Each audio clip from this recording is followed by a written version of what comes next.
Hello, everybody, and welcome to another episode of Innis Reports. This is a 40k tournament report for my 7-0 run at the Hellstorm Wargaming Super All-Stars 2 with Outlander Claw Genestealer Cults. This was a super awesome tournament run by Mikey Herbert from Hellstorm Wargaming down in Sheffield in England. It was a 6-round tournament with a top cut, played on a variety of terrain formats. There were 5 different terrain tables, two different types of WC layout, a UKTC layout, a custom layout, and a Games Workshop open layout. And it was kind of random depending on what table you were on. So it was like all the table 1, 6, 11, so on were one layout, 2, 7, 12, so on were a different layout, and you kind of randomed whichever one you were on. I will be going through what layout I was playing on as we get into it. I have deployment pictures and all that based on some feedback from the last round of doing this, which was really well received. So thank you.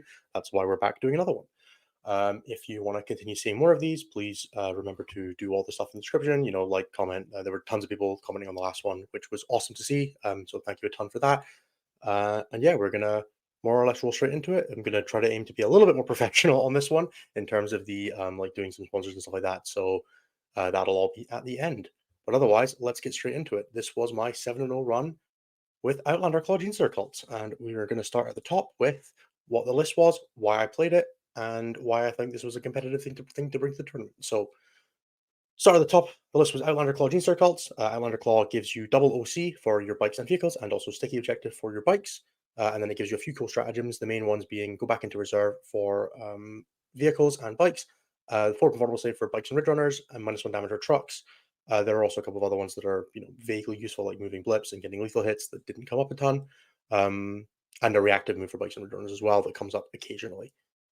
As far as the list goes, we have 3 Calamorphs. They are little lone operatives that have decent shooting for the points. There are 60 points for a lone operative that has a reactive move and shoot, which is really annoying for disrupting your opponent's plans during your turn. You'll find that's a common theme of ways to disrupt your opponent's ability to interact with your turn comfortably and make them have to second guess every decision they're making. We have a Reductive Saboteur who has a reactive explosion when someone comes with a 9 of her. We have 6 squads of 5 Acolytes with Hand Flamers. These do not have demo charges. These are the datasheet that was changed to have demo charges. No, none of those. And also no icon, just running the full 30 Flamers. These guys get wound rerolls against units and objectives, reroll ones otherwise. And that's a big combination with sticky objectives. That's one of the big things that this list does, is it's aiming to use the threat of sticky objective scoring primary to make your opponent walk onto objectives with units and then kill them and then start the cascade of damage output that way. This army is definitely not one of the biggest damage output armies in the game. You're not going to table somebody in 2 turns like a Tau army might if you catch them in the open. But with the use of repetitive wound rerolls, you will definitely stack damage up much faster than people are expecting. We have 2 squads of 5 Acolytes with Auto Pistol. These guys are just, you can't run a 7 squad of Acolytes with Hand Flamers. You need something that has more OC. Acolytes with Auto Pistols fill the job. They have a token melee presence with 6 damage, 3 attacks. Definitely came up once or twice, but they also generate a CP if they're on an objective. So 1 squad of these for your home objective, 1 squad goes in a transport and goes and does a job somewhere. You have 10 Neophytes with a Seismic Cannon, a Mining Laser, Weber, and Flamer. These guys have sticky objectives on datasheet, so they're just a third source of that. They can start on your home objective. They can jump out of a truck onto a side objective and sticky that.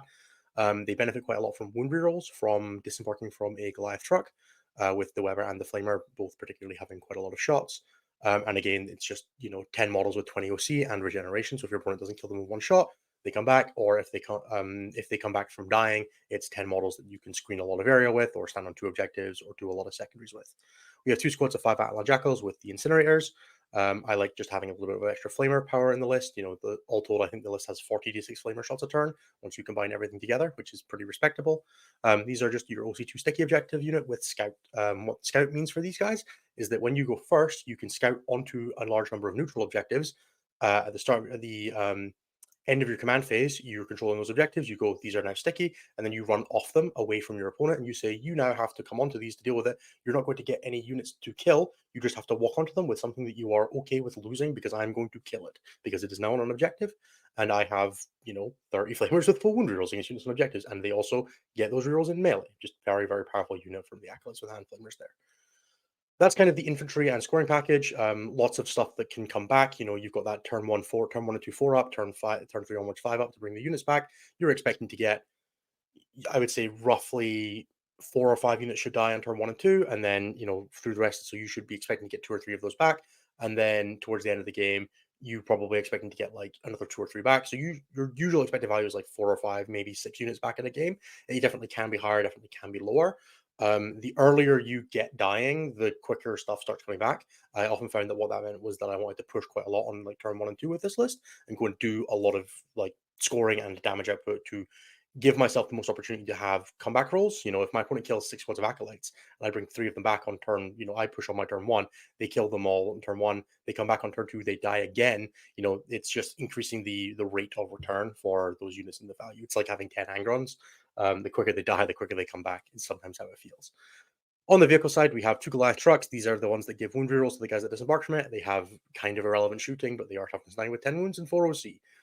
They are really good at standing places and holding objectives. They have a reactive -1 damage stratagem, just really good for being obnoxious in your opponent's face, charging things, tank shock, all that good stuff.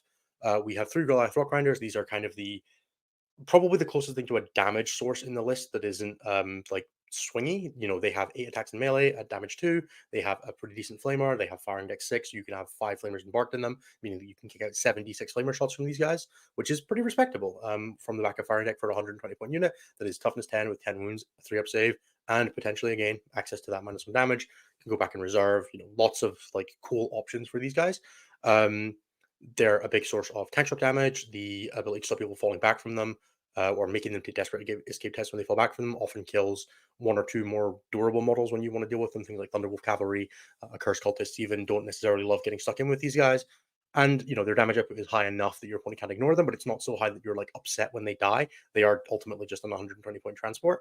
They kind of fall in that, like, they're cheaper than like an X-Queen or a Predator or anything on those kind of weight classes. They don't shoot as hard, but they do have very relevant melee on top of that. So you don't feel as bad about just like sitting them behind a wall and not shooting with them, because, well, their shooting output is just a 2d6 shot flamer. They're like, half a Battle Predator, which is, fair enough. Then we have the real meat and like the workhorses of the list, and we have the 5 Achilles Ridge Runners, 2x2 with heavy mining lasers and spotters. These are realistically, these are the damage output of the list. They have 2d3 shots with blast from their mining lasers, which are strength 12 AP 3d6 +1 damage. They stack +1 AP onto a thing that they shot, which you'll often fire their heavy stubbers at a target, and then their primary weapon at another target, and you'll kind of start the cascade. There's one with a mortar as well, and they all have spotters to make them plus skill 3. The mortar will fire at a target with its mortar and go, I have +1 AP against that. And then the Ridge Runners will fire their lasers against that target and their stubbers against another. And then you will apply their crossfire to the second target, the thing that you shot with the stubbers. And then the third Ridge Runners will do the same thing, and you end up with 3 units with +1 AP against them, while also being able to use the Ridge Runner against their primary target. And it's just a really, really cool combination. They do a ton of damage. They are not particularly durable. Toughness 7 with 8 wounds is not the most resilient profile in the game, but they definitely can survive like a reasonable amount of stuff with cover, for vulnerable save access reactively. They survive getting shot by incidentals quite well, or like a couple of meltas. Because they have a reasonably high wound pool. They're often quite far away from your opponent. 36-inch range is not nothing, and they often want to be playing quite sharp to the board edges because of the ability to go back and reserve if you're holding within 9. You will often find that they want to play very far at the back, and with their scout move as well, they're really good turn 1 pressure. You can push them down a board edge, go and kill all the things that are on that board edge, and then go back into reserve and pressure another entire side of the board while never really being under duress. Which is just fantastically useful to have access to. One thing I will say, you can definitely run a Survey Augur on the Achilles Ridge Runner with a mortar. I have absolutely no faith in my ability to roll 5-ups. When you run the spotter, it makes that mortar hit on 4s, which with d6 +3 shots is very consistently going to get at least 1 hit on a target. I have had a number of games playing with the Survey Augur where I rolled like 4 shots, rolling a 1 +3 into 4 misses, and not applying either the -1 AP or the ignore cover, and I just couldn't bring myself to do it. If you are a braver person than me, feel free to replace that with the Survey Augur. The ignore cover onto one of the targets would be really good. It puts Ridge Runners to AP4 ignore cover when they fire at that target, which is just a fantastic little damage profile. But with the amount of flamers in the list, I felt like it was more necessary to just make sure I got the initial hit and to not worry too much about it. The ignore cover definitely would have been nice. It's really good to push through things like Predators and Rhinos, anything with a 3-up save, but it doesn't really work against anything like Sisters with a 5-up. Anything with an invulnerable save, it almost doesn't matter. So I chose to bypass that, but you could definitely run it if you were a little bit braver than I Cool. That brings us on to why Genestealer Cults. So, Genestealer Cults are obviously not doing great in the metagame right now. They are sitting at a 38% win rate as of before this weekend. And it went up to 40% with this event win. And the only person who's really had any success with them is Eric Lathers, who is the guy that I cribbed the list from. Eric Lathers won a GT in Australia with a variation of this list about a month ago, I want to say, just before WTC. And yeah, it's very clearly quite powerful. But it's not particularly highly played. It's not a thing that I think we've seen almost anybody experimenting with. Like most Gene Circle lists that are out there at the moment are like Host of Ascension or Biosanctic, which are the kind of the shooty uppy downy one. I say uppy downy if you get shot, and the Biosanctic, which is the melee one. And those have been fairly popular. Neither of them are doing particularly well in terms of overall metagame presence. As I said, 38% win rate. The only event win has been Eric with Outlander Claw. Just not a very popular faction. But I think right now the metagame is very heavily tuned towards a couple of specific things. One is big things doing big damage. You have things like Morven Vol Squad, you have a Cursed Cultist Bricks, you have Warden Squads, you have 10 Gradite Terminators, all these kind of very durable units. You have Deathwing Knights as well, right? Big units designed to go and kill big durable units. And then you have kind of horde stuff like a Cursed Cultist Bricks that is designed to sink and soak a lot of damage. And I felt kind of looking at that like, well, those big things are kind of need to stand on objectives in order to be relevant in the game. And I can run a list that has a ton of OC and a good ability to kill units on objectives. Things like Catan, Monoliths, anything like that on an objective is pretty vulnerable against Genestealer Cults. I also have a decent amount of more wound output, so I can kind of get through one thing a turn, and then I will see the rest. And then all those big things are designed to kill a thing. Well, if I have nothing that's worth killing, the most expensive unit in this army is 150 points, and those are the two Red Runner squads that want to play very defensively. They're going to play on my board edges, poking angles, never really getting shot back as much as possible. You kind of play them to kill the thing that they shoot, and then restrict ability to shoot back at them by move blocking like the next thing that would shoot them, or just not being in line of sight of it. So quite often they don't take any damage in a game. They just kind of play the edges until you throw them away to go and do some scoring with their 12 OC, or you take a risk with them and they get caught out, or you low roll or whatever, right? Like lots of ways that they can get involved in the game, but they don't have to if you don't want them to. Like, Morven Vol Squad is more than capable of killing a squad of acolytes a turn. Great for her. Congratulations, you killed a squad of acolytes, right? If that's the only thing that's in her presence, that's the only thing that's going to die to her. And that's a 75-point unit that has a 50-50 or a 1 in 3 of coming back and doing it again.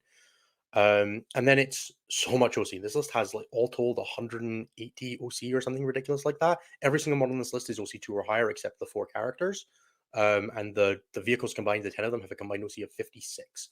There is not a lot in the game that likes looking at an objective with 4 vehicles on it. You ask them how much you see, and they tell them that it's 28 and there's 10 inside one of the transports.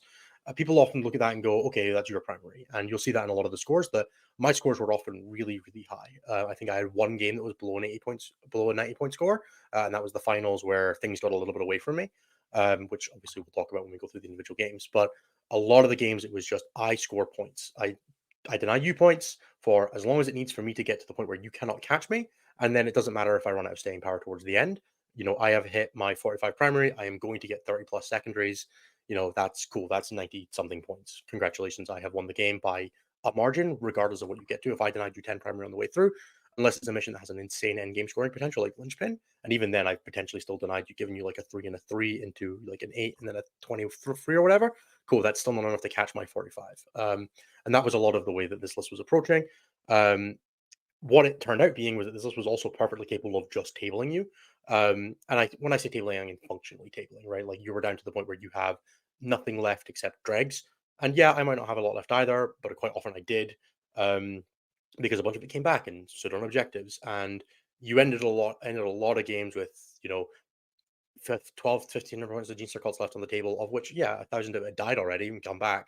But my opponent down to their last kind of a character here, a unit there, a big vehicle there that I ignored the entire game.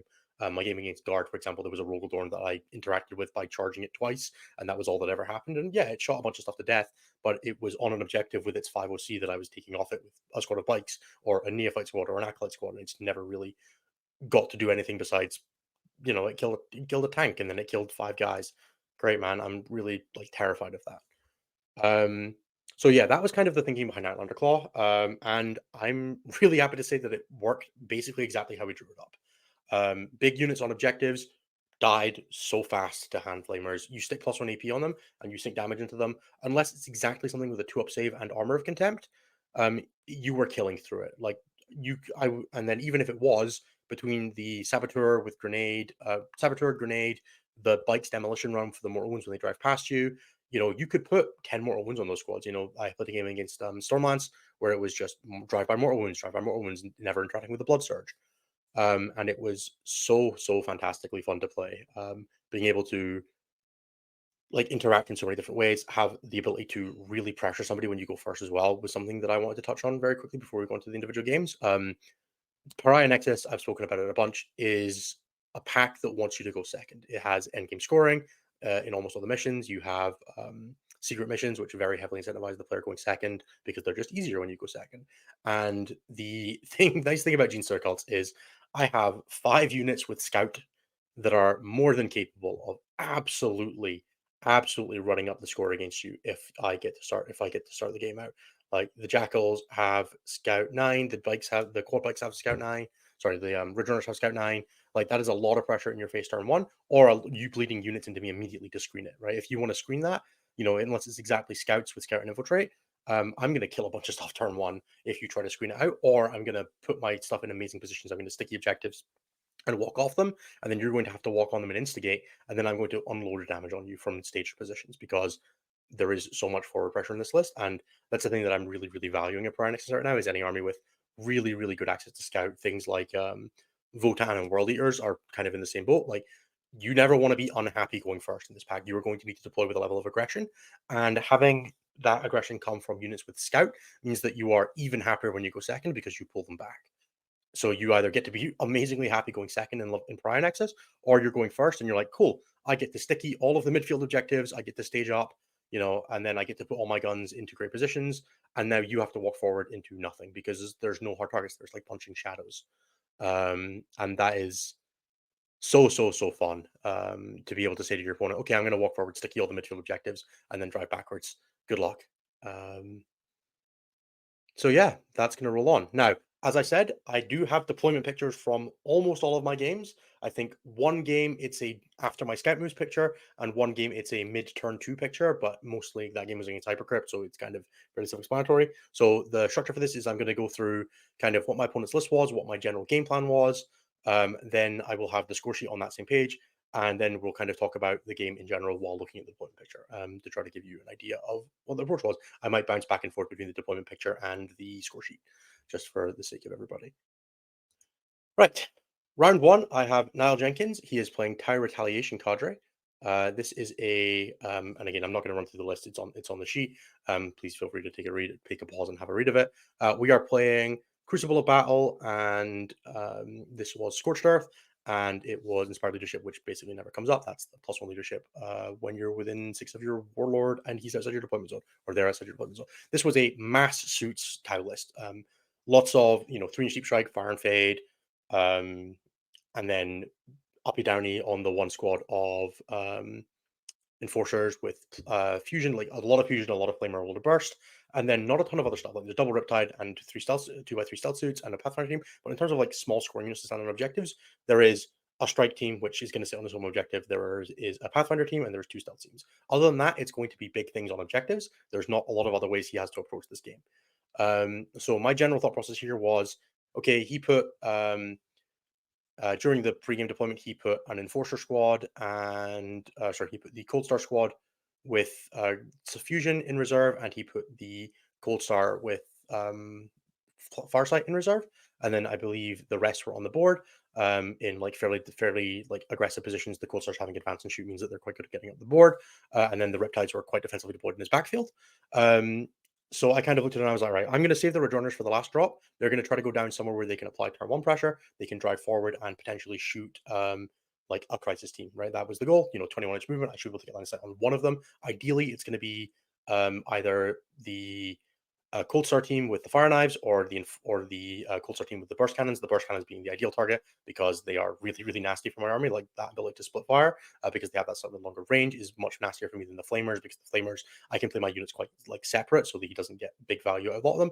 The Sunforges are going to kill vehicles when they come down. There's not a lot I can do about that. I can potentially pop the 4 invulnerable save if he's not in melter range and maybe have like a vehicle live, but it's not super valuable. And then the Riptides are not really worth shooting with the Ridge Runners. Just the 4 invulnerable save is a pain in the backside. I don't want to have to deal with that. I would like to shoot other things. Ideally, staying safe from the Riptides with Ions would be the ideal scenario here. But I'm more than happy to trade like a Ridge Runner team for most of a Battlesuit team. That's kind of the thought process that I had here. Because my things are much less about, like, he doesn't come back. I do. I am always incentivized to be the person instigating trades. If I start the fight, and then you kill my stuff and it comes back, well, then I get to continue the fight on my terms. You never really get to be the person doing that. As far as like the general structure of this game goes, I ended up going first, and I applied a ton of pressure with the Ridge Runners, and I just kind of maintained my score throughout the game. My early secondaries were actually kind of terrible across like the first 3 turns. I think I scored, math is hard, 14 points, and then I banked 10 and 10 in the turns after that. That's usually fine. Like the list is pretty happy, like taking CP, and I got my 34 points. I ended up getting a burn on his home objective, just very consistently. I was able to hold him off his primary. He just was never able to get a foothold. If we take a look at the deployment now, we can kind of see after my turn 1, I deployed both the Ridge Runner squads up towards the top left, and they both shoved up left. One went behind the building, the other one went across onto the objective to kind of apply some pressure, and then shoot across at the burst cannon squad that sat next to his objective 5. And then the 2 bike squads walked onto 2 objectives, sticky both of them. I think this is midway through the movement, so you can see the one guy that's about to come back on objective 2 there, about to go back behind the wall and just say, okay, you can't have this. And then all the trucks deployed further defensively. I believe there's 1 truck in reserve that's planning to come on in rapid ingress to just respond to like where Farsight and such like that are coming in. Now, one of the things that I have to be aware of in this game is his Overwatch is quite threatening to me, especially with the Flamer squads or the commander with the burst cannon with the exploding 6s. Like, those are quite nasty. They're going to kill a unit. Thankfully, if a unit of mine dies to Overwatch, it just goes straight back into reserve as long as I hit the roll. So there's always a little bit of like, he has a difficult time deciding whether he wants to apply like what he wants to put the minuses on, or what he wants to Overwatch, because I have a lot of ways to overwhelm that. And I ended up killing basically 2 suit squads a turn throughout the game. He kind of brings down the top left, the Sunforge team that's there, advances onto this terrain piece by objective 4, and puts on sight of me. I reactive moved out of line of sight of them. And then he, at that point, had to bring in his reserve squad on top of them. So I had both Sunforge teams in the same position because he needed to deal with the Red Runners, and there was the only thing in position that could do it. So I then was able to collapse sort of like 3 trucks and that Red Runner squad that's on the left-hand side into those guys and bog them down. And then from there, I held objective 4 for the entire game. I held the middle and we brawled over objective 2. I brought my truck in there to try to like maintain control of it. And I eventually kind of swung that around to his home objective. On one turn, I believe 3 squads that had all come back, dropped into the back on top of his broadside squad that was there, and then just like flamed them. I failed all 3 charges into it, and then walked onto his home objective the turn after with 2 of them to take it off him to start the burn on turn 4, completely on turn 5. He ended up kind of jamming out all the objectives at the end of the game and taking me off them, which is why he like kind of picked up a bunch of score at the end there. But very much was in control of this the entire game. It never really felt like it got away from me. His secondary scoring options were often costing him like a full unit firing. His area denial, he couldn't take it off me because I had a Calamorph behind a wall that he couldn't get in range of. So he had to, but he needed points on it, so he had to walk. He had to leave a few crisis team there because he needed points, which meant that crisis team died because it was on an objective because it had to be for area denial. And that just kind of happens all throughout his turn 4. He can't afford to do sabotage because he has no small units left. Just very, very good for like abusing your opponent's ability to like do anything. And yeah, I just ran the score up like insanely highly. Yeah, really, really good first outing for the list. Was super happy with this game. Round 2, I paired into Charles Gould on Combined Regiment Guard. This is an 18 Bulgrin and then 4 tanks list. We have 3 Lehman Russes and variants. One of them is a tank commander, and then a Rogadorn, and then a Calus Assassin, and some troops, and some Attilian Rough Riders, which are actually really annoying. They have that melter profile that's quite nasty for my small vehicles.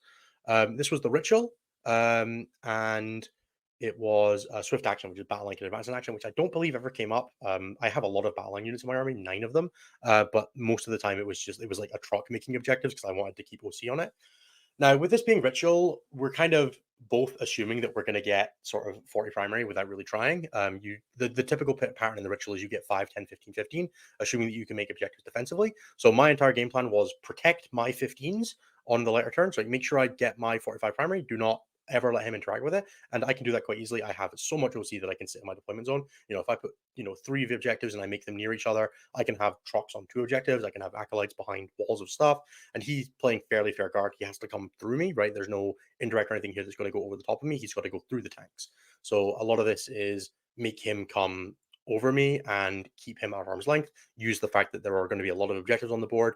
If he wants to charge me with Bogren, make sure that my acolyte squads are on objectives. And the truck that they want to charge is on an objective, so they can't pile off it or they can't charge around the objectives. They end up on them, and then I can kill them. And then mostly the game plan here was ignore the Dorn, deal with the Russes as quickly as I can with uppy downying the Ridge Runners, because I am longer range than him. I focused on the Exterminator and then kind of left the Demolishers to their own devices, just sitting 34 away from them, shooting them at 36, and trying to kill them that way, which ended up working quite successfully. I ended up killing the Exterminator on turn 1 and then like half healthing the Demolisher and leaving it on a side where it was kind of irrelevant until I got to the point where I needed to kill it, at which point I like ran bikes at it and mortal wounded it to death.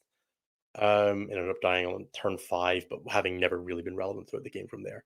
And then I just set on the plan of, okay, what I need to do is if I can give him a 5, if I can drop him 5 primary once, then he immediately is going to score less than me, right? Because he's like, I'm almost locked in for my 45 as long as I play this game safe. He is going to struggle to get past 40 if I pressure him. And then I'm better at secondaries than he is, in theory, right? We both have lots of units. He has the Scions and the Calidus, but I have a lot of small stuff. I can definitely chase those units and kill them potentially. So I went down the route of I should win by a little bit on primary. I should win by a little bit on secondary. Cool. That's a comfortable win. That means he's going to have to do something aggressive to try to change that. And then I can counterpunch when he does. And that was kind of the game plan that we rolled into. I set up quite defensively. This is on one of the GW open boards, so the perspex plates are like quite good for hiding. I kind of ended up with everything very hidden. I have the 2 returners at the bottom right that can retreat back behind all the lines, and then he can. But if I go first, they can both drive forward onto that terrain plate and then shoot the demolisher that's to the side there. And the ones at the left can go over that terrain plate and then shoot the exterminator that was there. Or they could, because it was on the terrain plate, they could sit on the angle behind that truck and shoot down the line there, which is what they ended up doing. They ended up shooting that guy to death. I think I put half health onto the demolisher at the bottom right and then charged into the Rough Riders to just keep it there. I was kind of one of those things I was saying. I'm more than happy to sacrifice one of these squads because I can only up it down one of them, and the other one is likely to get shot if it stays anywhere defensive. And they went for the high roll onto that demolisher at the bottom right. I put the +1 EP there. Wasn't able to pick it up, unfortunately. Shout out to the other 2 returners. They rolled 1 each on shots because it's D3 shots on their last cannon. Both hit, both wounded. He failed both saves, and then rolled. I think I rolled like a 6 and a 1 on damage, and rerolled the 1 into a 5 and did 13 to it and killed it on top of 1, which was like, thank you for that one. That was really, really appreciated. While they were sitting 34 away from the other demolisher, just couldn't do anything. At that point, Charles, I think it's Charles, made an objective sort of where the Bogren and the Demolisher were at the top, which I ended up never really being able to attack. It was just slightly too far to cross that gap. While I made mine kind of where the Reductive Saboteur is, and then I made them down towards sort of like from in a bottom right line away from that, kind of away from where he was making his objectives. He made his next one where the Dorn is, because the Dorn was kind of the only thing that was, stable and holding. And then I kind of pushed in, killed the 12 Bogren in a turn, charged onto that objective, held that up, and then did the same thing the next turn, which meant that he got, his score went 5, 5, 10, which, he maybe could have secret missioned to get a 20 at the end, but it was like not super reliable that he was going to get that. If the game had gone away from him, he might not have gotten that at all. If like one more unit had come back or whatever. So he ended up just sticking with regular primary and just kind of playing for score towards the end there. But yeah, once he got like a 5 and a 5, there's not really any room to come back there. He was already going to be behind the primary. He then gets the 10 into the next turn.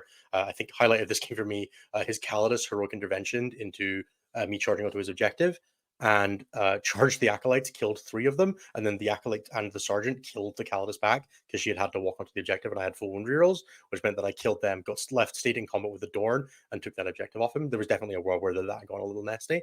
But yeah, shout out to the army. I think I killed 12 Bogren on my push turn. It was like 1 from one squad, 4 from another, and then 6 from the last. And then the squad of 5 Bogren walked forward, and then in his turn I killed 4 of them with the Kellamorph and the mortal, with 2 Kellamorphs and the mortal wounds from the Saboteur. Just truly brutal little turn for him there. He just kind of got penned in his deployment zone a little too hard. And just never really got the opportunity to do anything. I did have to play fairly defensively because of like the threat of rapid ingressing bonies.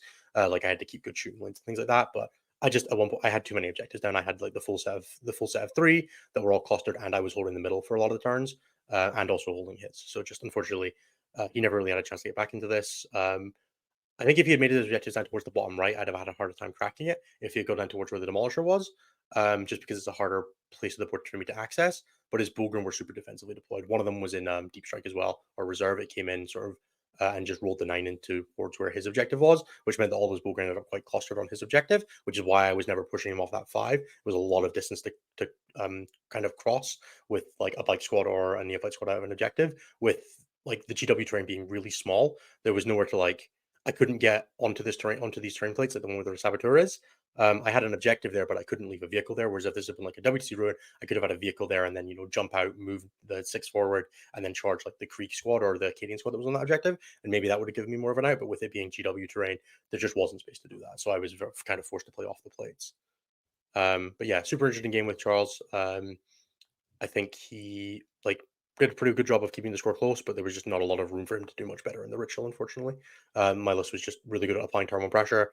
I stickied the middle objective, which meant he had to walk onto it. So I picked up a squad of Rough Riders basically for free, which meant he had to burn his reinforcements super early, and I knew what was coming back. He couldn't use on Scions, you know, just like messy all around because he couldn't let me just have a 10 on turn 2. He had to sacrifice a unit to do it, and like he had like it was truly a sacrifice. He gained almost nothing out of that unit going out. Like I just walked into the middle with a squad of flamers and killed them, and then he came out, killed them, and they came back. Okay, round 3. I played against Ben Pierce on Sky Splinter Assault Drukhari. Sky Splinter Assault is a really cool army when it's side transports, and this list was a little bit different. It had double Void Raven Bomber, which I'm kind of looking at. I'm like, oh, okay, they're really bad at killing vehicles. They'll definitely kill 5 acolytes, but I don't care if he kills 5 acolytes, and nothing else in this list is particularly scary. We have like 2 squads of witches splitting with the venoms with Lilith and Succubus with each of them. We have an Archon with the full core of the Archon in a half a warrior squad inside a radar. And then like an Archon with 5 incubi, and I'm just kind of looking at this. I'm like, I don't really see what this list win condition is into me. It doesn't have enough OC. I can kill its vehicles almost trivially. Like a flamer squad will kill a venom on a vehicle. Chuck in a grenade, and you might kill it before you might kill it like with that, and then have another 5-man flamer squad ready to kill the guys inside. And there's nothing like that's really a hard target for him to shoot to charge with, you know, his big witch squad with Lilith. Like, you know, man, it's going to rip a squad of 5 acolytes to death and then die horribly, or it's going to get overwatched and die on the way in. There's just no real like win condition for him here. I ended up rapid ingressing one of the trucks, but mostly this game was just kind of a case of me marching up the board and tabling him.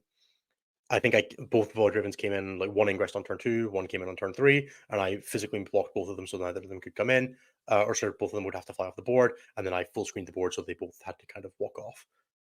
Just really rough situation for him all around. This was also one of the few games I went second at the tournament, which meant, you know, lower opportunity for Burden of Trust scoring, but I got all of my end game points. By kind of turn 4, I was on 4 of the 6 objectives and like fairly comfortably scoring all of them. I'm trying to think if there was much that was like super interesting in this game. So kind of here's the deployment. You know, this is after his scout moves. I deployed the one bike squad at the top left so that it could scout onto both the middle objectives and sticky them both if I go first to make him come out. And then I had a bunch of vehicles like very aggressively staged. One truck is in rapid ingress again. But like with the way that this bottom right objective is, it's super hard for him to hold it. It's very exposed to all of my shooting. The top left objective is kind of the same, but my units are durable enough and cheap enough and layered transport. It's quite hard for him to access them. He ended up pushing a Scourge squad into that building at the top middle, the one that's like diagonally back to right from his beast pack, and I like hit a big charge with an Acolyte squad that jumped out of that transport into them and killed the Scourge squad with Haywires on turn 1 as well, which was a big help. I think they could have been further back, but they would have been even less impactful in the game. Like that was kind of he pushed them up as like an aggro way, and I think I had to hit like a 9-inch charge to get into them, but definitely a thing that was worth doing from the truck. I was able to get out and jump onto that terrain piece. Very funny thing here, beast packs are usually quite resilient. I think I killed it with like a third of the shooting that was in that area. They just got like 76 flamers sunk at them from each of the rock grinders, and they died to the first one, and I was sitting there with another one and a Ridge Runner squad. And then the Ridge Runners here are all on the far left because he put his Dark Lances down, and I just went, okay, I'm out of range of the Dark Lances, I'm out of range of the Haywires. and I'm here ready to push up the far left and kind of get access to there because I felt like I had enough presence towards the bottom right with double Calamars down on that side of the board and the Saboteur there as well. Yeah, we kind of see here a really good example of exactly what like the backfield objective holding in here is. The Ridge Runner holds kind of like back towards the corner and nothing really can fit back there. You know, the Ridge Runner's got a huge base. It can get like within 10 of the corner, so nothing coming behind it. And then you kind of front that with the Acolyte Squad with melee weapons towards the center, where if they need to, they can go and solve a problem in the middle, but they're generating your CP while being on the objective, threatening to walk forward and do something. But if you need to compress it, you can put 16 OC on that objective pretty reasonably. And that makes it really hard for a lot of units to flip. You know, things like you know, even if a Mandrake squad or Swooping Hawk or something like that hits a charge onto your backfield or fire and fades over and they kill one of the squads, the other one is still going to be holding it. It's super hard for people to interact with that. And it results in a lot of, I think like I lost my home objective once the entire weekend and that was the Hypercrypt. And then you can also see here the bikes on it to sticky it in case it goes completely to crap. You know, if I get shot to death by Manticores, at least it's still sticky. So yeah, not a lot to say on this game again. Just Burden of Trust is a weird mission. It's not one I had played a ton, but I felt really good about going first or going second here. Getting to go second was obviously nice because really good scoring options. You know, I got to rapid ingress my truck up towards the top and then use it to go and deal with like a stage squad of witches, but just general inability for him to like really interact with me while keeping my units separate. You know, keeping my units once they get on the board, they spread out quite a lot so that, you know, once the core of the Archon jumps out the radar, it can shoot, you know, a unit to death and there's nothing to charge, or it can charge a unit but there's nothing nearby, right? It just, you know, you can tag the truck afterwards that was like 4 inches behind the unit. Great, you're not going to kill it. The truck's going to like, I'm going to jump 5 acolytes into it and flamer you with it, or I'm going to leave the guys out and fall back with the truck, right? Whatever needs be, I can make it happen here. I think this ended up being the only thing that was really over with this board. It was quite hard to up and down the Ridge Runners anywhere relevant. One squad went like up towards the top left and ended up sitting on the New Zealand objective, the one where the beast pack is. They ended up sitting there for the entire game, and the other one kind of came in, kind of where the Saboteur and the bikes and the 2 transports at the bottom are. They kind of just came in there and shot up the middle and then like threatened a Void Raven, but the Void Raven just ended up having to fly off the board, so it wasn't too big a deal. Right, round 4, I have Jordan Clifford, who is on Necrons Hypercrypt Legion. This was a 4 Catan list. So Nightbringer, Void Dragon, 2 Transcendents, and then a Monolith, and then MSU stuff afterwards. We have, you know, a Hexmark, 5 Immortals, and then 6 individual destroyers. This was Terraform, which is a mission that is really good to go first in. But if you go second, you're going second against Hypercrypt, which means that they're doing nothing if they go first, which is great. So my game plan here was posture aggressively but safely. You know, his list is very short ranged. You know, the Transcendent Catans have like a 12-inch range. The Monolith is only movement 8 with 24-inch range. Like I can sit pretty safely, you know, on the deployment line behind angles. We're playing on one of the GW boards. So, you know, quite safe deployment zones. So I'm like, all right, I can deploy really aggressively. If I go first, my game plan is jam forward, terraform, tag the Monolith. That's kind of the one thing I want to do is make sure that Monolith doesn't get forward.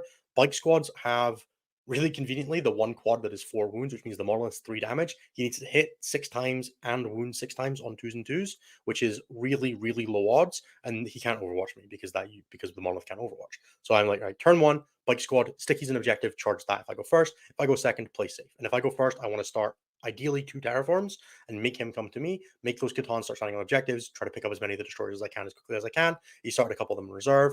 I think I picked up one with a bomb on turn 1 with the Bike's demolition run that just rolled the 3/4 ups and killed the Locust Destroyer, and then kind of start aggressively attacking his home objective. You know, get onto his Immortals and go and kill them, right, and make him put something back there. While I'm just running up my scoreboard, and that was the game plan here: run up my scoreboard as fast as I can, deny him points, accept that he's going to get a secret mission at the end. I'm unlikely to table him. I don't think I ever meaningfully interacted with the Monolith outside of tagging it, but kill 3 Catan as quickly as I can, and then deal with the rest as it comes. And if I go first, that's going to be by putting stickies on objective. If I go second, I get to play for the late game. He's not going to get a secret mission, just play to deny his primary. He's never going to get a terraform against me. Like I have too much OC. So here we can see kind of, this is after turn 1. So the bike squad that went in charge of the Monolith, like the Monolith is still in his deployment zone where it deployed. I've got an Acolyte squad in his back right that's going to shoot that squad of Immortals on his home objective. I think I killed 4 of them. And then one of them was found his home objective, but he had to go and put something else back there because now I could access it. And then I pushed onto the Catan. You can see the one that's on the middle on the leads objective had to go onto it to unsticky the objective, which meant I got shot. And then I sunk all of my wound output into the Void Dragon and the Nightbringer to try to take them down. You know, grenade, tank shock, demolition runs, just literally everything, just sinking damage into them. While, you know, peppering them with Ridge Runners. Ridge Runners are pretty good at killing Catan. You know, they hit on 3s, wound on 3s. They got a 4-up save, but, you know, D6 plus 1 damage. You know, I ended up pushing like 4 damage onto 2 Catan with each squad, which is not nothing. That's a third of their health, and then just kind of chip them down. I ended up actually not killing the one on the objective. I think I low rolled pretty hard with like all the flamers and the melee that was there. I ended up leaving it at like 2 wounds, but I did kill the Void Dragon and the Nightbringer here. Just nickel and diming them with damage output, just sinking raw damage.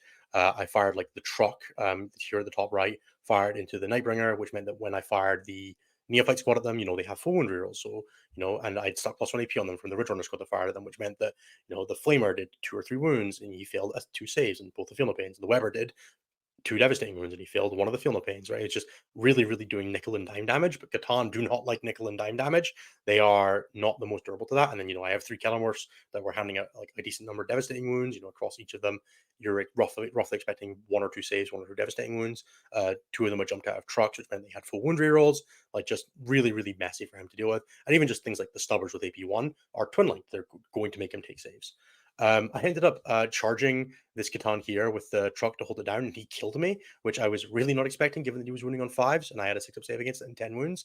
But like I think that happened like 3 times, is that his Catan wounding on 5s would just hand me 4 saves and I would die, which made this game a lot harder than it needed to be. The squad at the back left is terraforming, and they were like outside 12 of that Catan, which meant that if he had been stuck in combat, they wouldn't have been able to shoot him. But instead, that Catan was able to walk forward, shoot my squad, and charge my Red Runners, which was really messy. It made that objective much harder and kind of let him get back in the game on his scores. Like the turn that he got the 8 for his primary. But I got a terraform on turn 1 on this far right objective with the Neophyte squad under the terrain. And then, I just ran up my secondary score for the entire game. He kind of got on the board at the end here. He got his engagement on Francis area and secure no man's land, and he got into my home objective on turn 5.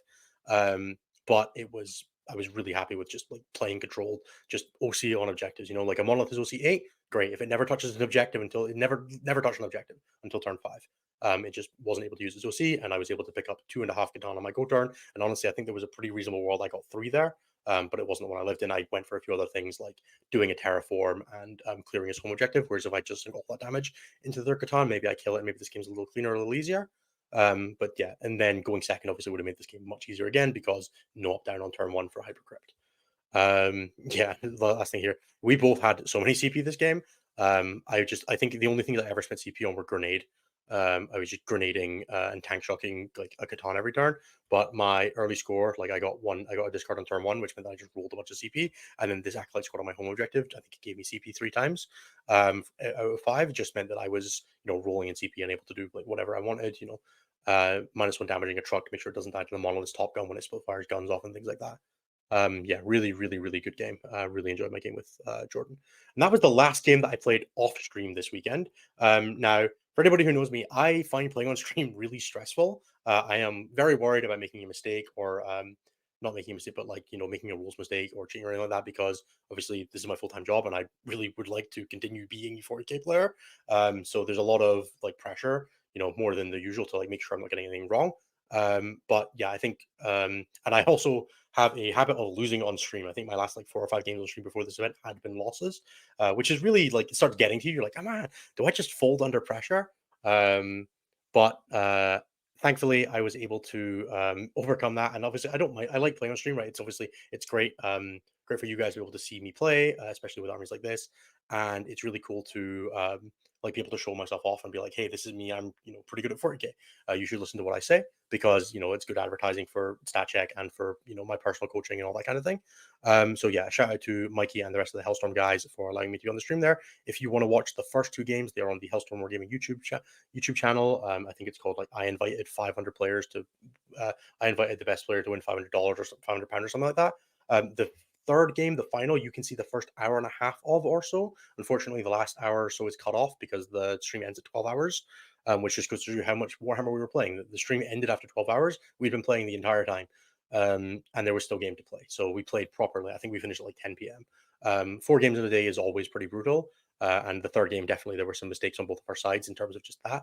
But yeah, if you want to check those out, go and check out Mikey. And thank you to Mikey for giving me the screenshots that I've taken screenshots from Mikey's video from the game through 5, 6, and 7 deployment, because I did not take them myself because I was stressing out, which happens. So game 5, I pair into Courtney Rhodes, who is playing Green Tide. Now, this mission is Purge the Foe, which is definitely my toughest mission at the tournament. It's Purge the Foe, Crucible of Battle, and Rapid Escalation, which Rapid Escalation did end up coming up.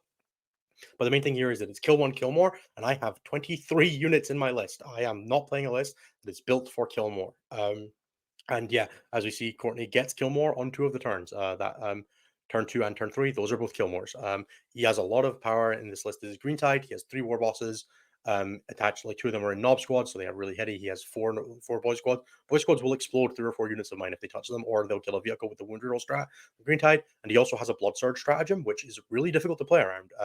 My notes here say playing around Blood Surge, which is a thing that I want to talk about a lot because it's super meta relevant right now between Stormlance and a Curse Cultist. It's a thing that you should know how to play around. So here we have kind of a deployment goal here. This is a melee army. If I go second, cool, he gets top of turn WA, but I get endgame scoring and I get to know how much I need to kill for Purge the Foe. Fantastic. If I go first, well, I get to know how good his Y is, and I get to sticky all the objectives in the midfield. And my turn 1 here, as you can see me starting it here, is on objective 5 is sticky 3 midfield objectives, drive backwards, ask him if he's Ying every turn, and then start putting shooting pressure onto him. So my deployment here is kind of very balanced. I have 1 truck in each of the 3 sets. I have all of the returners at the bottom because the top left angle is super terrible. I'm not really going to get any good shooting there, and I can control that objective 5 by being able to see onto it. And then I'm going to sticky all of the objectives here, and then just never give him the opportunity to walk out. If he wants to walk onto objectives with boys, because he doesn't really have much scoring units, looking at here, he's got like the 1 Stormboy squad that start in reserve, and then everything else is like a killer unit, which is the thing that I'm going to be happy to be getting to kill if it touches an objective, other than maybe the trucks. But the trucks have 2 units each inside them, so if they want to split bring out, I will happily kill all 3 units inside it. Again, big value for me if I can kill multiple things. So yeah, that was kind of the game plan here is, control the WA. If I'm going first, I have, the ability to stick a bunch of objectives. If I'm going second, I can pull back, know when he will WA. I have reactive moves. I can, put a bunch of screens in front. I can -1 damage against the most important things. And it's going to be really difficult for him to pressure me. I ended up going first. I kind of drove forward with one of the returner squads and shot the kill rig to death. I did not know the kill rig did not have an invulnerable save, so I stuck the +1 AP on it. It was thankfully not in cover. I was able to get the angle with the scout moving 21 inches of movement to get around and shoot it in the face where it didn't have cover with AP4, which meant that it died almost to the wound. I still had a bit more shooting to go into it, but it's funnier if I say it died to the wound. And then I stickied this top left objective with the bike squad. They kind of went up and chained between objective 1 and objective 2. They pulled backwards. I drove a truck up behind objective 1, the other truck went to the side. I jumped an acolyte squad out to screen my backfield. One mistake I did in this game, I did not get an acolyte squad onto my home objective, which I definitely should have done. I should have just jumped a melee squad out and sat them on my home objective and had them there with the returners, but I wanted more units present at the top towards objective 1. He then kind of pushed down towards objective 5, and then I repelled him, and then I repelled him, and then I repelled him. And this game kind of came down to, in the end, I just kept surrounding his battle wagon. I jammed a neophyte squad at it, hit the charge, surrounded it, jammed an acolyte squad at it, surrounded it, put the 2 trucks into it, surrounded it. It didn't get out until turn 5, at which point, it was significantly too late for it to impact the game. I think if you want to put a big battle wagon in your army against an army like this, expect it to get wrapped and surrounded and like I have so many units, I was just bringing stuff back, and anytime I was able to shoot a 20-man boy squad, it died. And he was doing a lot of like tagging my red runners, at which point I would just stay in combat and then I would shoot the thing that was nearby and then charge into it with, I would do demolition runs from the bike squads and then charge it and tank shock it, and then I would fight like 3 melee squads to do it, and there'd be like 3 guys left alive, and that would be fine, right? I don't care about 3 guys left alive, but once they're in combat, they're irrelevant. The thing I want to talk about here is playing around blood surges. This army is really, really good at doing it because of a couple of things. One is firing deck, which means that if you put a truck as the closest model to the unit, and you're like, right, you have to, if you want a blood surge, it's into this unit. Blood surges can typically only engage the closest unit. So if you're like, right, this is the knob or this is the character or whatever, I am 1.1 inches away. Everything else in my army is like 2 or 3 inches away or 1.5 inches away, whatever, right? Any distance that is more than that. If that unit wants to blood surge, it has to engage the closest unit if it wants to engage. So he has to walk into the truck. The truck is not the thing that fired. The truck then goes firing deck and then unloads into that unit again. And that's a super, super good way to control them between firing deck and the amount of pistols in the list. I don't think Co ever used the blood surge stratagem while I was sitting like an inch away from him almost all the time. It's a really, really powerful thing that you should definitely be aware of right now, especially with things like a curse cults in the metagame. Get used to asking, like, where's the character? Who can I stand an inch away from? Who is damaged? And then kind of looking and going, okay, if I put this squad like an inch away from these 3 models and this squad an inch away from these 3 models, you can choose one of them to engage. I'm going to fire with this unit that's 7 inches away. They're going to shoot you with their guns. Okay, they killed 7 dudes. Okay, you can't. These guys or these guys. Which one are you blood surging into? And then you unload with the pistols from the second squad or the firing deck from the second squad. If you're not playing an army that can do that, you better get used to charging them a bunch or not shooting them at all. Because blood surge is a pain in the backside to play around, and it'll come up in my gaming in space as well. But yeah, I think to be aware of, you can play around blood surge. It is a very, very interesting and engaging thing to do. But make sure you are doing it. Actively engage with the game with your opponent. But yeah, as we can kind of see here, Cole scores a lot of secondary points in his deployment zone, but just never quite gets enough. He like really aggressively did a bunch of redraws on like turn 4 and 5, but just never really got onto the scoreboard for his secondaries. While I, did fairly well. I had a fairly rough turn 3 and 4. Again, maybe there was a redraw that I could have done there, but I felt fairly starved on CP this game. Again, my own fault. I should have had an Acolyte squad on objective 4, but I just never did, and that was my own fault. And that contributes to feeling fairly CP starved this game. But definitely, I think that you could like criticize for this game is that I should have been a little more aggressive with like probably a redraw on turn 3. 4, I don't feel so bad about. I think I did redraw on turn 5. But yeah, overall, like you have to apply pressure if you're going first. So scout forward, kill some stuff, threaten stickies, and then drive backwards, and then control the game, control the game, control the game. That's the name of it. I started getting hold mores from turn 3, and then never stopped. And I got a kill more on turn 4 as well because I think I killed like 7 units that turn, and I just didn't have that much stuff left for him to interact with. And the only unit that he could really do it with was this guy the guys that were inside this truck because I'd killed almost everything else. Yeah, this was also just a very minor note of the power of indirect. He had like a bunch of like 1 wound models sitting around that I could basically clean up for a kill more or for a kill one whenever I was feeling like it. I was just okay. He has one flash kit left on 1 wound. Okay, if I want to deal with that eventually, then I'm just going to leave it there, and then eventually I will fire the saboteurs indirect at it, or I'll fire the returners indirect at it, and just pick up a kill for free, which was really nice to have access to, and open up a bunch of scoring and screening options here. This was another game that also demonstrated the power of coming back. Just he had to commit. He has to charge me, and then I come back and I shoot the things that he charged me with on objectives. Again, I did a big push on turn 2 because that's the last turn that you get the +1 to the bring guys back. So I went in with more stuff that turn because I knew that it was the last turn to get back more reliably. Whereas on turn 3, suddenly that drops to you're averaging getting a third of a unit back, not half a unit back. So I'm always a bit more. You're always a lot more incentivized with Genestealer Cults to go in on turn 2, and ideally turn 1 as well if you can. Okay, that rolls us into Matthew McCurdy on Space Marines Stormlance. This was I want to say fairly divergent version of Stormlance. Like it's not massively different, but it has an Inceptor squad and then some Grey Hunters instead of a third Wolf Brick, which definitely felt a lot worse to me, or a lot better. I actually don't really know how to like jive that in my head. It was definitely annoying that he had a lot more stuff. He has 3 squads of Grey Hunters, 2 squads of Jump Intercessors, Scouts, like Inceptors, Callus. Right? That's a lot of stuff that can do a lot of scoring. But he didn't have a third Wolf Brick, and the Wolf Bricks are a pain to deal with. Right? They have the Blood Surge move once per game, and they do pretty reasonable damage. Now, this was 6 objective take and hold, which is generally quite a tough mission to deny primary in because there are just so many more objectives on the board. Like if you want to, if your opponent walks into 4 objectives, you've got to take them off 4 objectives. It's a lot harder to deny that primary. But also at the same time, it's one with like a fairly difficult catch-up mechanic. And if you can get ahead, you can kind of stay there, right? So kind of looking at the score sheet here, I went for getting my 2 10s and then my 2 15s once I had fully locked down my area, dealt with some Thunderwolves. Whereas he kind of went 5 15, which was the turn that he kind of came out with everything, popped his Logan Grimnar turn, and then 10 and then 15 at the end, which I was never really stopping. But I had made sure I locked down my 50 and I had gone pretty consistently on doing better secondaries than him. I got my 35. I think maybe I could have been a little more aggressive with like a behind him runs at 35, but I had we were fairly confident at that point that I had won the game, and we were just kind of like wrapping through the score so we could get finished. So we kind of see my deployment here. This was Search and Destroy, which is a really awkward deployment, but it was UKTC, which meant there's this massive ruin that kind of blocks out the entire Thief Thunderbolt. So he can go over the top of it, but it costs him a lot of movement. He kind of has to go under, along, back, across, right? It costs him like 10 inches of movement to go over the top of this, which is not the easiest. So he kind of ends up going around it a little bit. And then he has a scout squad that blocks my scout onto objective 1 and 2 to sticky them. So I ended up going across to objective 4, and then objective 5 was too far away for me to sticky. So if I go first, my game plan is like sticky a bunch of objectives and then pull backwards. I'm looking at this long firing angle here where I can drive the Ridge Runners all the way up to here, shoot across. It's gonna be really difficult for him to get in. And if I can block his rapid ingress by like driving the spike squad to here and then back across this way, I can stop his rapid ingress coming in there.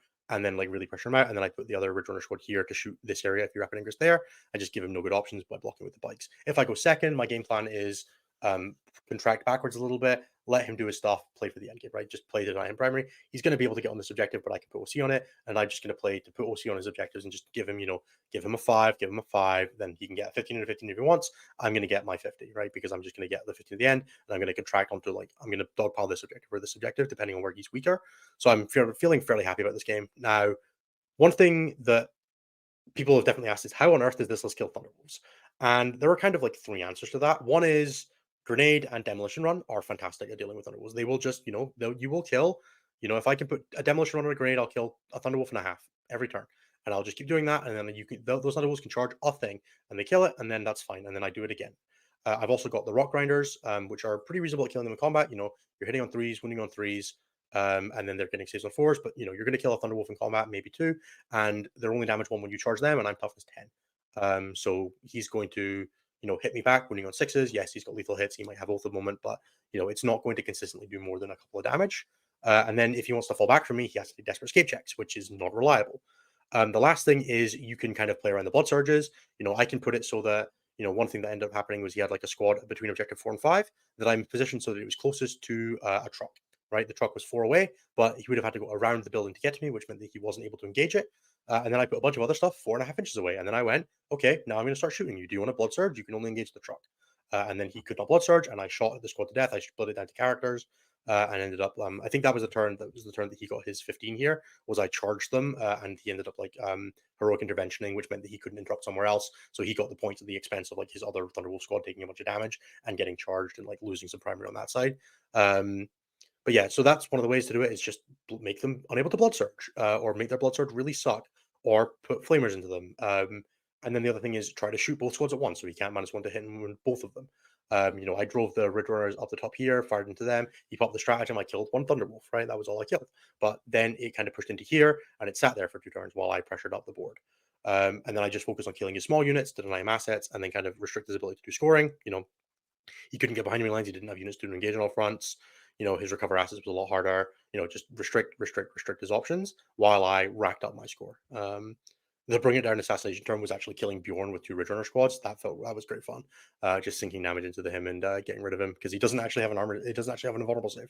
So with AP 4 and him not being in cover, he was hitting on 6s. And yeah, half damage and a 5 film of pain is great and all, but when you just take 7 wounds from Ridge Runners, you will die. So that was really cool as well. Yeah, overall, this was a really close game on the scoreboard, but it was one that was never felt like I could lose it. I felt in control of the game the entire time. There were definitely a couple of things that were really nice in here. The turn I drew Mark for death, I was able to get into his Calidus and flamer her to death with the Acolyte squad, right? And there were a few other things like that where turns played out pretty well. But at every single instance, I felt like I was in control of this game. Just that's the wrong deployment. Just I was able to push him off this objective. I locked this one down eventually. I got a truck and a neophyte squad onto it. A Grey Hunter squad charged them, didn't kill them, and then I killed the Grey Hunter squad, right? It's just he had to commit so many resources, and it wasn't working, and I would just bring the guys back with the banner, and then continue to hold the objective. And this was where he ingressed his Thunderwolves, and this was the primary that I was scoring consistently with this objective here, which just feels really good. You're just yeah, it's fine. I have locked this one down. There was a bike squad in here on turn 1 that he couldn't push. He could have thrown a jump squad at it, but he would have been throwing it away. Just felt really, really, really in control this entire game. Okay, last game I played into Matthew Dean, who was playing Adeptus Sororitas Bringers of Flame. This was a fairly standard Bringers of Flame list. We've got Canoness with 10 Seraphim, we've got a Palatine with a split squad of Novitiates. That's the only kind of slightly different thing. It meant this list had a little bit more OC. We had Vol and 3 Paragons, 3 Immolators, 2 Castigators, and Dominions, and then a Travis and Catherine. This was, again, 6 objective taking hold. We ended up randoming up the same mission, but a different board. My game plan in this one, Sisters are typically known for having pretty low OC and not great ability to split fire, right? They're really good at sinking multiple buffs into a unit and really, really making it dead, plus 1 from a Castigator, ignore cover from an Immolator, and then sinking Vol damage into it. And that'll kill a Land Raider. It'll also kill 5 Acolytes, exactly the same. So if those things have only got 1 target, they're going to really struggle to kill more than that 1 target. I've also got, like I said, a lot of OC in this list, and he doesn't have a ton of stuff. So my kind of game plan here was get onto his objectives, deny him primary. It's taken hold. if I'm going first, apply pressure early, keep him to fives, and then yeah, he can secret mission and catch up in the late game if he wants, whatever. And then if I'm going second, it's kind of the same thing, right? It's deny him, deny him, deny him. Just keep giving him like crap points. He ended up like choosing to secret mission on turn 3 because I was going to give him a 0 going into his turn 4, and then he was able to hold that because I low rolled on a few comeback rolls. This was definitely a game where like I got the I felt the downside of Cult Ambush, which is that it's super variable. It really felt like I wasn't getting units back at the rate that I needed to like really stay in control of this game, which ended up with this one feeling quite messy. Which is I'm really upset, really disappointed that this isn't available for people to watch because it was a really interesting game for like how scrappy you can get with Genestealer Cults in terms of keeping your units alive. As far as like deployment goes here, it's fairly reserved. I have this one rock grinder that's deployed in an aggressive position because I'm like, if I go first, I need to be able to apply some forward pressure with it. So it is on this terrain piece, but it's like quite a sharp angle. Like it would have gotten shot, but I could have put -1 damage on it. But it was going to be awkward for him to do it. But if I go first, it's in a great position to like slam onto this objective and just control it for the entire game. So I was kind of willing to take that risk just because my deployment zone space is so constricted here. I've got the option of scouting onto objective 2, scouting onto objective 5, and objective 4, and sticking them all up, and then pressuring down the bottom left onto towards objective 1 and holding all that space. So that was kind of the thought process here. He's got this one novitiate squad here that I'm able to like get guns onto turn 1, right? So my game plan is then I kill all the small units as fast as I can, make it so he has to stand tanks on objectives, and then I will see the tanks. Probably not kill a ton of them, but I'll kill a few of them. The Ridge Runners will eventually add up damage-wise. He does outrange me, which is a little awkward. But if I can stay outside 24 of them or restrict his movement, it gives me a bit more opportunity to play the game with that. What ended up actually happening here was that I ran out of stuff really quickly. I made a really stupid mistake on turn 1. He walked like a Dominion squad onto objective 2, and I had this rock grinder had died to Celestine and the Immolator. Like the Immolator driven forward, put it down, Celestine had charged it, and it had died at that point. It overwatched the Dominion squad to death, which was great, but and then I jumped out and I rolled 3 ones for the Acolyte squad that was getting out of it, putting them down to 2 OC, and that meant that when they walked onto this objective, they only had 4 OC, which meant his Dominion squad could react and move onto it with 5 guys and take it off me.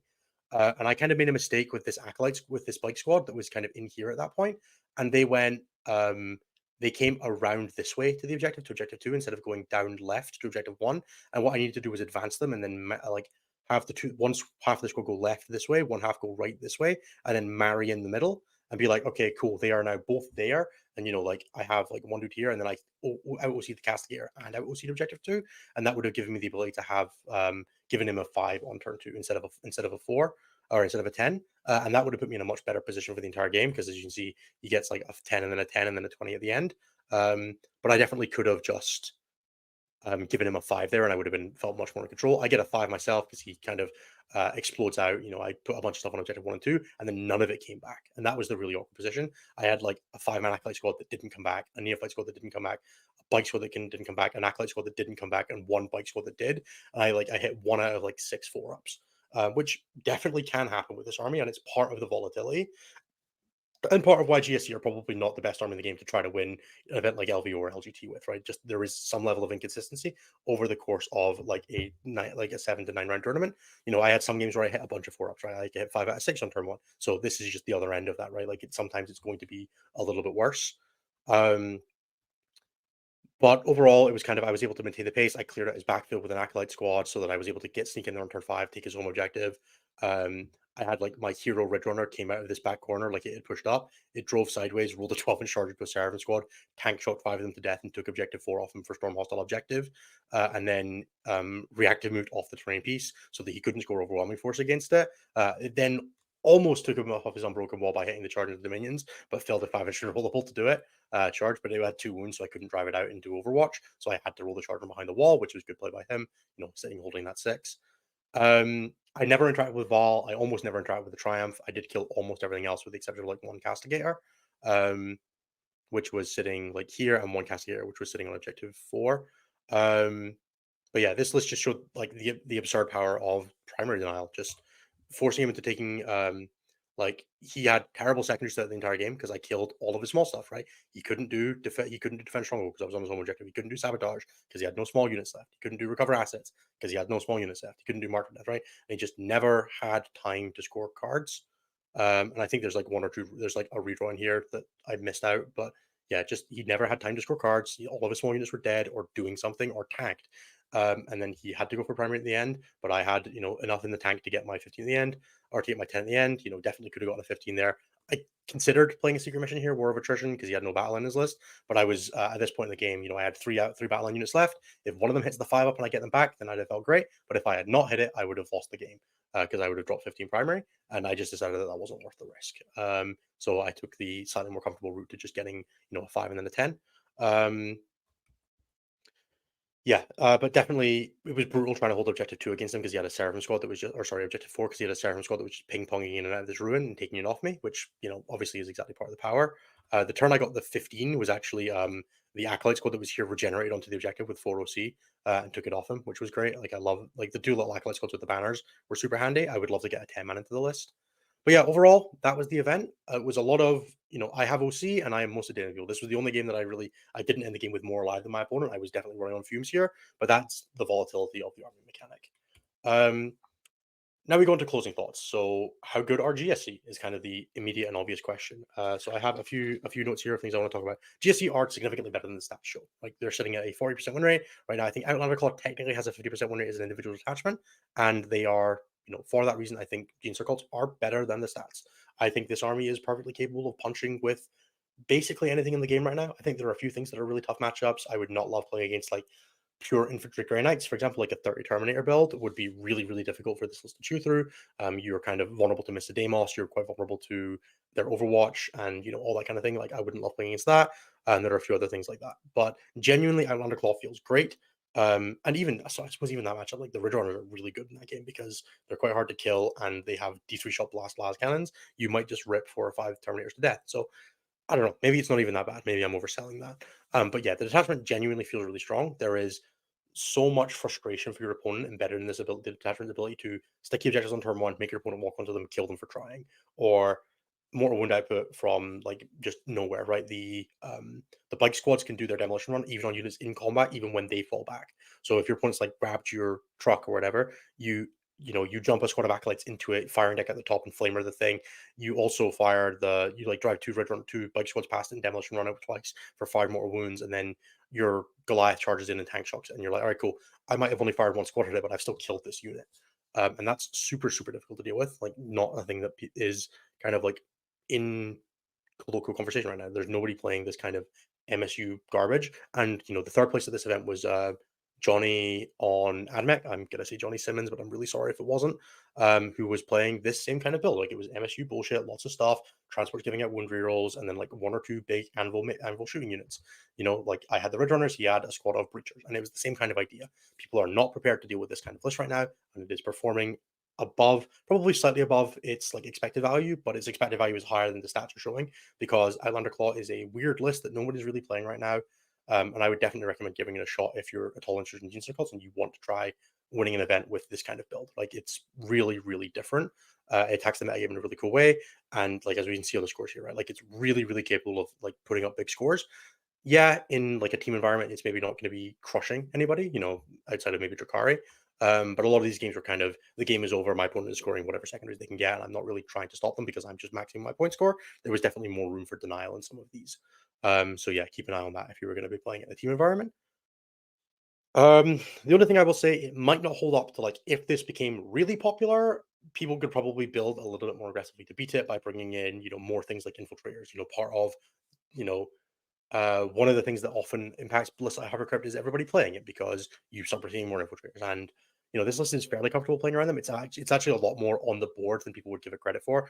I was very really deep striking more than like a unit or 2 of acolytes, and then yeah, the stuff that comes back, but the stuff that comes back is often just coming in 12 way to shoot stuff. So yeah, that being infiltrators will be annoying, but it's definitely manageable. But there is definitely scope there that this could get worse if it was everywhere. The last kind of thing I want to leave you on is that fast OC that has scalpel precision damage output right now is really, really well positioned. And if your faction can put together a build that sounds like that, consider it. Try not playing the hammers, the anvils, try playing scalpels, because right now it feels like nobody is equipped to deal with like 20 units on the table because you can charge me with 6 8 bound, but if it's charging 5 acolytes, whatever, man, I'm gonna kill it back. Same thing, like you can shoot one thing with Magnus, maybe Magnus gets 2, right? Magnus is a big boy. but you have the ability to overload Overwatch. There's nothing worth sticking debuffs on, right? All these kind of things that lists right now really want to be doing. This list just feels like it sells all of it, which felt really good. There was almost nothing at the tournament that I was worried about playing against, which is a really, really, really weird place to be in for 40k right now. To look at them, to look at a metagame and go, do you know what? I feel like I can play anything, and I can maybe even feel favored into almost everything.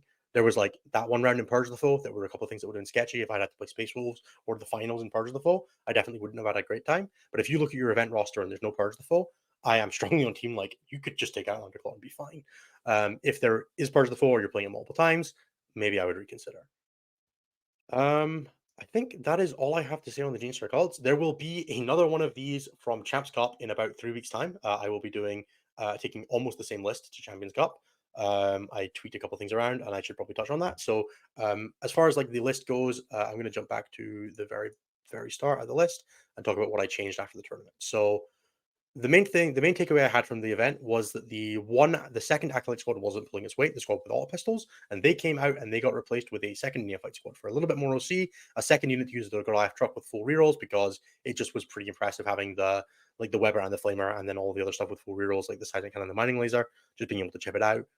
So I swapped one of them out for that. I've still got the one to hold my home objective with CP generation, but then I have a fourth unit that can provide sticky objectives and another big squad that can come back that doesn't just have like terrible melee because the Acolyte with melee weapons truly, truly suck in combat. 6 attacks on 3s and 4s into most vehicles. On average, you're going to hand a Predator 2 AP2 saves, and it will take 3 damage on average. It's just not worth it.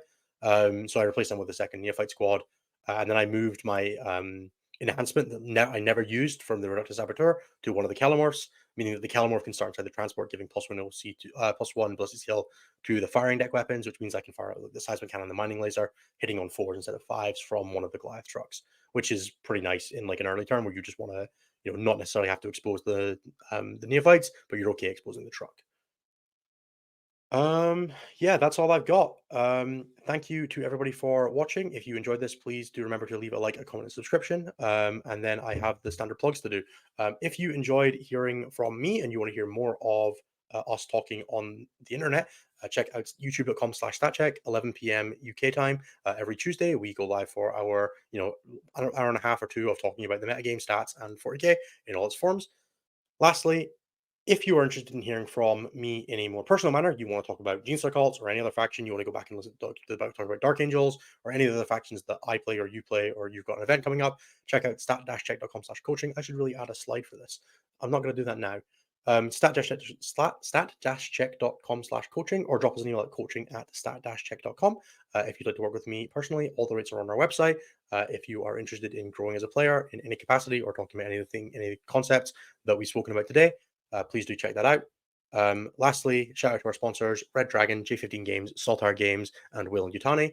You can find all of the links in the description. They provide amazing things for StatCheck. If anybody wants to sponsor the show directly, I'm not going to say no. I'll wear your shirts to tournaments that I'm at. That sounds like a thing I could do. Otherwise, thank you everybody for being with us. This one's run a little bit longer because it was 2 more rounds and I added deployment pictures. But I hope everybody has enjoyed the show. If anybody has any feedback, drop us a message in Discord or on the YouTube comments. Thank you very much. Have a great weekend. Good luck at any tournaments you're at, and I hope the cult gets you.